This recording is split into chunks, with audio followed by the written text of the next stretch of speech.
Hello everyone, आज हम बात करेंगे Sanskrit composition and communication question paper के बारे में। ठीक है, ये आपके 6 सेमेस्टर में लगा होगा क्वेश्चन। 3 घंटे का क्या क्या होता है, पेपर होता है, 75 मार्क्स का होता है। ठीक है, वो भी ये 2 घंटे नहीं होता, 3 घंटे का ही पेपर होता है। ठीक है, हाँ। तो क्वेश्चन जो इसमें बनते हैं बहुत इंपॉर्टेंट क्वेश्चन बनते हैं, हमेशा रिपीट होते रहते हैं क्योंकि इसका लिमिट सिलेबस है। क्योंकि संस्कृत कंपोजिशन हमें बनाना सिखाता है और थोड़ा बहुत क्या कहते हैं व्याकरण का भी ज्ञान देने के लिए इसको क्या कहते हैं, व्याकरण को समझने के लिए क्वेश्चन पे मतलब ये पेपर लगाया गया है हम लोगों के ग्रेजुएशन में। ठीक है, तो जो पहला क्वेश्चन है देखो, सप्तमी विभक्ति संबंधी नियमों के साधारण व्याख्या कीजिए। इसका कभी कभी 2 क्वेश्चन पूछ लिया जाता है।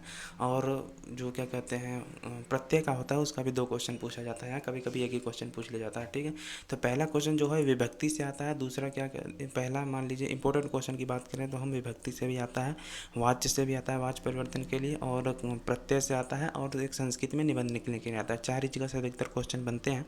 तो पहला क्वेश्चन जो है वो सप्तमी विभक्ति संबंधी नियमों का साधारण व्याख्या कीजिए। ठीक है, सप्तमी विभक्ति के बारे में लिखना है, उसका साधारण अर्थ व्याख्या सब लिखना है। ठीक है, दूसरे क्वेश्चन की बात करें तो वाच्य से क्या अभिप्राय है, कर्म और भाव वाच्य के नियम को साधारण वाचा कीजिए, मतलब साधारण स्पष्ट कीजिए। ठीक है, इसमें वाच्य का भी क्वेश्चन आ गया है।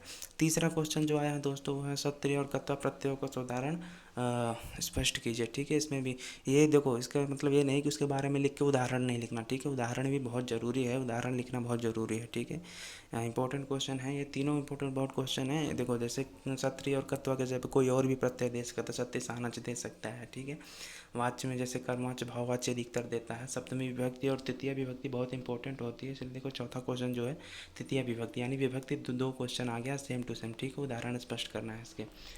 पांचवा और छठा क्वेश्चन जो है निबंध लिखने के लिए आते हैं, संस्कृत में ही आते हैं। ठीक है, कभी कभी निबंध लिखने के लिए या 2 मित्रों के बीच वार्तालाप को भी लिखने के लिए दे दिया जाता है। यहाँ पे चलचित्र सिनेमा के बारे में टॉपिक्स को डिस्कशन करते हुए संस्कृत में लिखना होता है। ठीक है, छठा क्वेश्चन जो आया है भाई, महाकवि कालिदास पर संस्कृत भाषा में निबंध लिखिए। बहुत इंपॉर्टेंट क्वेश्चन है। यहाँ पे पर्यावरण के बारे में पूछ सकता है, लेटेस्ट कुछ भी कोई भी चीज़ पूछ सकती है जो संस्कृत में लिखना होता है। ठीक है, 4 ही क्वेश्चन करने होते हैं।